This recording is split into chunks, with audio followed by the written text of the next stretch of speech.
ગુજરાતી લાઇબ્રેરીમાં આપ સૌનું સ્વાગત છે. હું છું આપનો લાઇબ્રેરિયન સુરેશચંદ્ર અગ્રવાલ. હું આપને ફરીથી કહું છું, હું આપને શાંતિ રાખવાનું નહીં કહું જે લાઇબ્રેરીમાં રાખવામાં આવતી હોય છે. આ લાઇબ્રેરીમાં આપણે ભેગા થઈએ છીએ કે એક તો જે કંઈ સ્થાપિત પુસ્તકો છે તે બાબતમાં આપણે જાણીએ, અને જે લોકો પુસ્તકો નથી વાંચતા એમને આપણે પ્રેરિત કરીએ કે ભાઈ વાંચો વાંચો વાંચો. છેલ્લા 20 વર્ષથી જે છે લોકો વાંચતા ઘટી ગયા છે પુસ્તકો, અને પુસ્તકોનું વાંચન એટલા માટે જરૂરી છે કે હવે જીવન બહુ લાંબુ થઈ ગયું છે. આપણામાંથી ઘણા બધાએ 80 વર્ષ સુધી જીવવાનું છે. હવે આટલી લાંબી જે જિંદગી કાઢવાની હોય તો કંઈક તો જીવનમાં શોખ હોવા જોઈએ, અને સૌથી ઉત્તમ શોખ છે પુસ્તકોનો. પુસ્તકો વાંચવાથી આપણો સમય ક્યાં પાસાર થઈ જાય, ઘણું બધું આપણને જ્ઞાન મળે, તો આપણે બધા વાંચતા થઈએ. તો પહેલાં તો 7 પગલાં આકાશમાં તે બુક બાબતમાં આપણે રિવ્યૂ જોઈએ.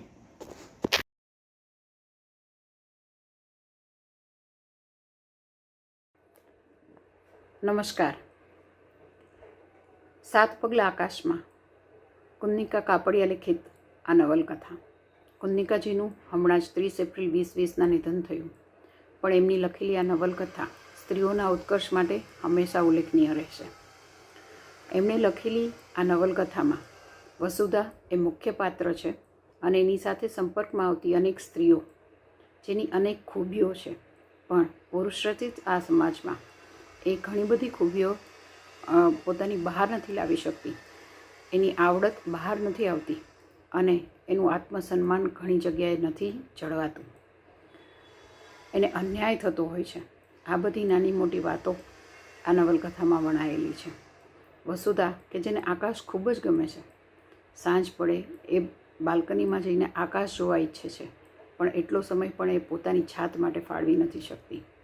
આવી અનેક વાતો, આ તો એક ખાલી ઉદાહરણ છે, એવી અનેક વાતોને અહીં મણી લેવામાં આવી છે. આભાર. ગુજરાતીમાં એક સરસ પુસ્તક છે પ્રિયજન. તે બાબતમાં આપણે રિવ્યૂ જે છે એ આ વિડીયોમાં સાંભળીએ.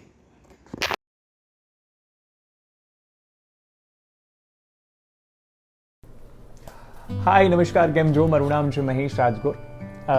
આજે આપણે વાત કરવાની છે આ પુસ્તક વિશે. પુસ્તકનું નામ છે પ્રિયજન.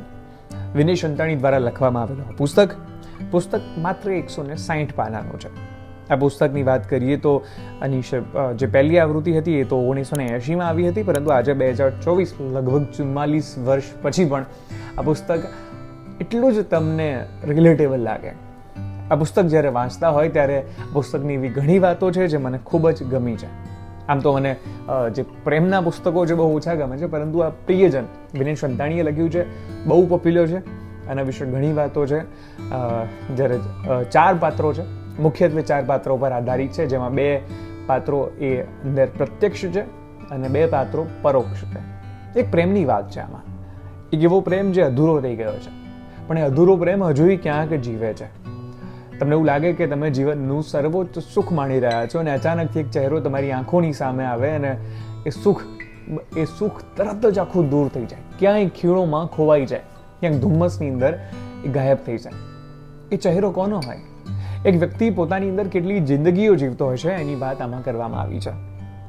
કદાચ જે પ્રેમની ફૂહડતા છે એ આમાં નથી, કદાચ જે આજકાલની ટિપિકલ લવ સ્ટોરીઝ છે એમાં નથી. આમાં જે લવ સ્ટોરીની વાત કરવામાં આવી છે, સમજણની વાત કરવામાં આવી છે.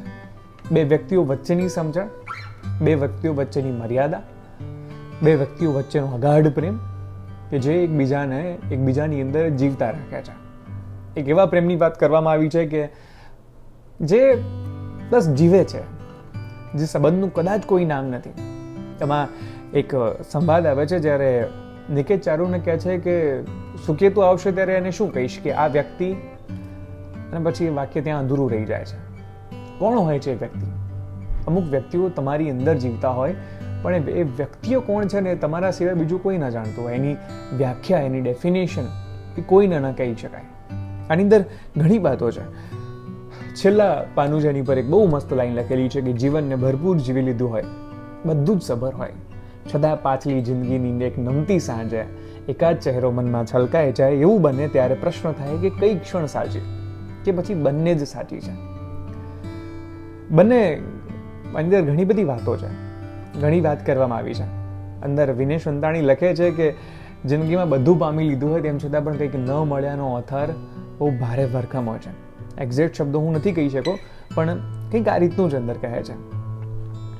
બે વ્યક્તિઓ પોતાની ઢળતી ઉંમરે એકબીજાને મળે છે અને એમનો પ્રેમ